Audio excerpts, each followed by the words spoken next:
In a realm separated from ours by the mists of time, two great strongholds stood as rivals, the Azure Keep and the Crimson Citadel. Within the Azure Keep, where the Fae folk dwelled, life was a gentle symphony of blues, as serene and clear as a perfect sky. It was a place ruled by empathy, even when sorrow loomed. Among the Fae, one shone brightest, a young soul named Celeste. Celeste adored her people, and in return, she was cherished by them. Her heart was tender, and the smallest injustice could summon a well of tears to her eyes. When a high Fae elder would pass into the next life, she would mourn for months, her grief deeper and longer than any other. This profound softness of heart was matched only by the ethereal beauty of her wings. Longer and more translucent than any other Faes, they shimmered in the sunlight and flowed through the air like liquid light as she flew. Her people lovingly called them her wings of water. It surprised no one when Celeste was chosen as the next queen. She was universally beloved, and the ruler of the Azure Keep was always a Fae of immense compassion. Initially, Celeste was filled with apprehension, but as the years drifted by, her fear transformed into eager anticipation.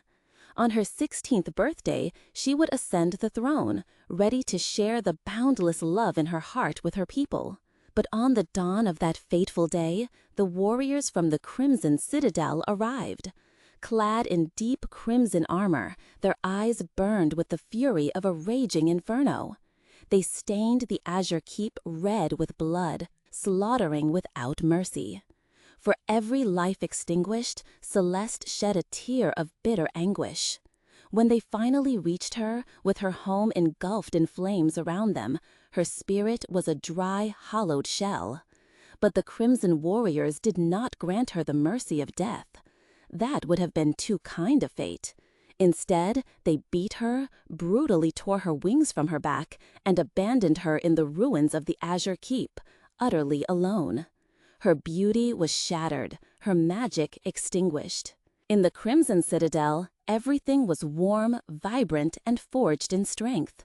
Princess Scarlet loved her people, and her people adored her.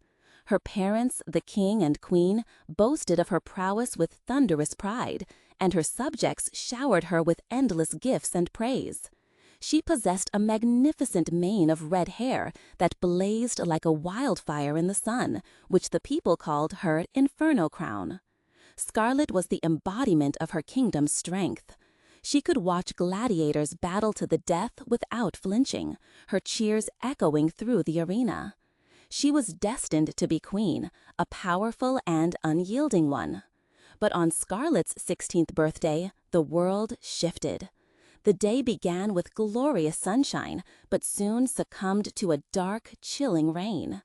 Throngs of people had gathered to celebrate, but now they huddled inside the cold castle, their festive mood soured by the storm. "It's an omen," some whispered. But the king and queen dismissed their concerns with a laugh. "The gods are merely intimidated by your strength," the king declared. "They wish to challenge you." Scarlet smiled. "One day, I will conquer them as well." Seated on her throne, Scarlet received the people's gifts: exquisite cakes, fine jewels, masterful paintings, and silken gowns. More importantly, she was given an arsenal of weapons and several war horses. Finally, Sir Kalen, the stern commander of the Queen's Guard, approached. He presented a small, intricately carved wooden box. "These are Fae wings, Your Majesty," he announced. "They hold potent magic. While it is a dangerous force, a powerful queen must learn to command all forces for her own. Be cautious." Scarlet reached out to inspect the wings. The moment her fingers brushed against their delicate surface, the great doors of the citadel flew open, slamming against the stone walls. A violent wind howled through the hall, carrying sheets of rain inside, and drawing cries of anger from the guests. "Shut those doors," the queen commanded. The guards struggled, but an unseen force held the doors wide open. Out of the storm, a tall figure draped in a black cloak emerged. As soon as they stepped inside, the doors slammed shut behind them. A hush fell over the hall as all eyes fixed on the mysterious arrival, who moved through the crowd towards the princess. "Who are you?" the queen demanded. The figure stopped and pulled back their hood. It was a woman, but unlike any they had ever seen. Her skin was a deep, sorrowful blue, edged with lines of pain, and her eyes were as white as bone. Despite her fearsome appearance, she carried an aura of profound sadness, like a storm cloud given human form. Scarlet had heard tales of the Azure Keep and the strange blue fae who lived there, but her parents had told her they were all vanquished long ago. The blue woman raised a skeletal finger, pointing at Scarlet. "Those wings are mine. Return them to me." Her voice was a dry, cracking whisper, yet it silenced the entire room. For the first time in her life, Scarlet felt a sliver of true fear. "These are not your wings," she declared, her voice betraying a slight tremor. "Sir Kalen gave them to me." The blue woman repeated, her voice unwavering. "Those wings are mine. Return them to me. I need them to fly." "Guards!" the king roared. "Seize this creature!" But the guards remained frozen, as did everyone in the room, trapped by an invisible spell. Only the fae and the princess could move. The blue woman's voice grew stronger, laced with desperation. "Return my wings to me. I need them to fly." She sounded as if she might shatter into tears. Scarlet stood, calmly taking the wings. She held them to the light, examining their otherworldly beauty. They were too intricate to be a work of nature, yet too delicate to be crafted by human hands. Scarlet had been taught never to yield, never to give up anything without a fight. Yet a strange sinking feeling churned in her gut. She knew if she didn't return the wings, her birthday would be irrevocably ruined. With all eyes on her, Scarlet descended the steps, moving towards the fae. "No!" shouted Sir Kalen. "It is Celeste, the vile queen of the Azure Keep." Scarlet froze. The fae's face contorted with rage, and she lunged for the wings. The spell broke. The guards rushed forward, easily restraining her thin arms.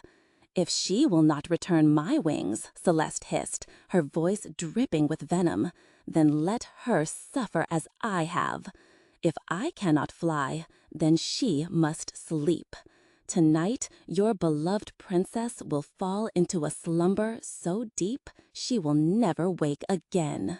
And in a burst of shimmering raindrops, Celeste vanished, her damp cloak falling empty to the floor. The crimson citadel fell silent.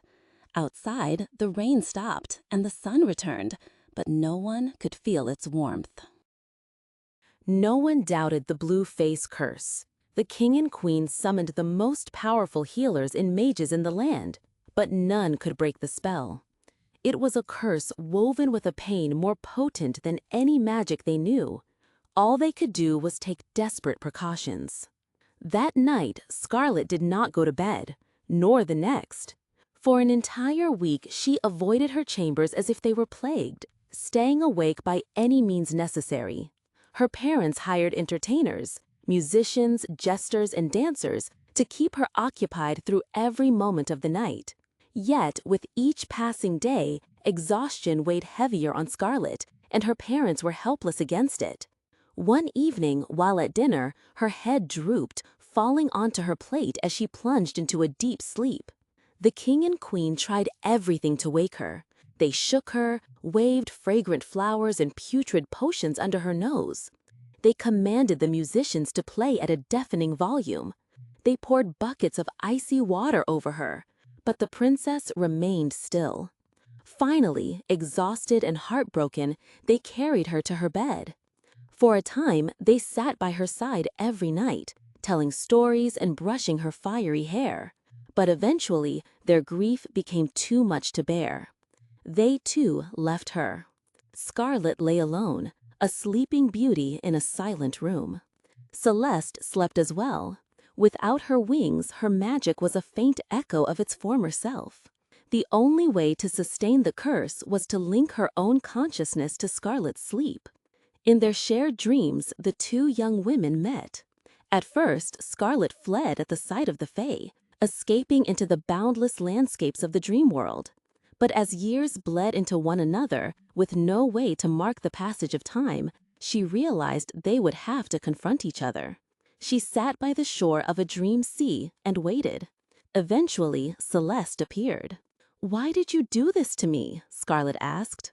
Her voice was no longer that of a proud princess, but of a woman weathered by suffering, just like Celeste. "I had nothing left." Scarlet shook her head. "But what have you gained? Now we are both trapped. You don't have your wings, and I will never rule my kingdom. Does my suffering bring you happiness?" "Of course not," Celeste whispered. "I know you're suffering. I feel your pain." "Then why?" Scarlet bit her lip, fighting back the tears she had suppressed her entire life. Celeste simply raised a hand. Out of the dream sea, two castles of water formed, one blue, one red. Watery figures poured from the red castle, storming the blue, striking it with swords and arrows until it dissolved into sea foam. "I know the history of our lands," Scarlet admitted. "I know what my people did was wrong. But being a ruler isn't easy.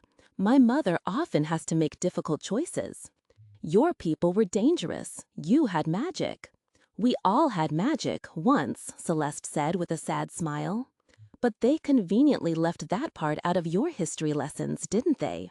Once we were one people, blue and red, together." "What happened?" Scarlet whispered. "We broke ourselves. We killed our other half, splitting ourselves in two." "But why?"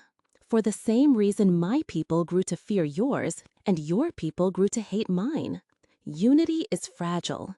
It is the way of nature to split and divide. Predators hunt their prey, the sea erodes the land, and queens conquer kingdoms." "Then why fight it?" Scarlet asked, knowing she sounded selfish. "Why couldn't you just leave my kingdom alone?" Celeste placed a gentle hand on Scarlet's shoulder. "There is one last hope. A way for both of us to awaken and bring our people back together. But you will not like it. You will never return to your life in the sun. That citadel has crumbled to dust." Scarlet stared into the Fae's eyes, which were like deep pools of water. She had every reason to distrust this woman, the monster from her parents' warnings.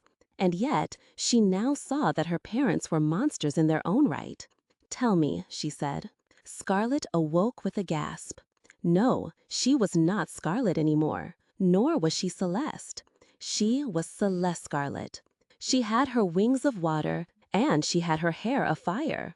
Celeste Scarlet floated from the bed, surveying the dusty, decayed room. Death and grime had crept into every crack of the castle.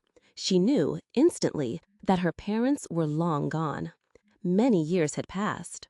Looking out the window, she saw a dying land.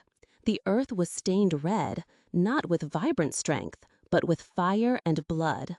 There was no joy or bravery here, only misery and pain. Without hesitation, Celeste Scarlet flew to the throne room. There, sitting on a throne twice his size, was Sir Calin. "Well, well," he sneered, a cruel smile twisting his face.